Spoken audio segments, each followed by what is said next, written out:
Pak Su. Ni Aunty Dibah Pak Su tengah suap Aunty Dibah. Ni Pak Su tengah cakap dengan Aunty Dibah. Ni Pak Su tengah pegang pisau dengan Aunty Dibah. Ni Pak Su tengah pandang kamera dengan Aunty Dibah. Tapi sebelah ni yang kita nak persoalkan. Saudara.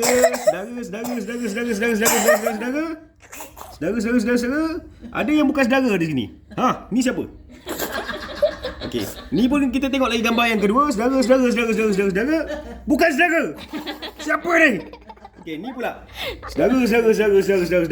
Bukan saudara. Ni pula gambar saudara. Sebenarnya tak ada bukan saudara. Ni ada tak bukan saudara? Tak ada. Ada lagi. Kita cari yang bukan saudara. Bukan saudara. Tapi mana saudara? Ada lagi tak? Ni saudara. Saudara. Jadi cuma nak bagi tahulah siapa yang membawa bukan saudara ni. Pastikan take note ya, bukan saudara. Take note ya. Kita kira ni 1 cm square adalah RM50.50. Nanti kita kira lah berapa square InsyaAllah. Amin.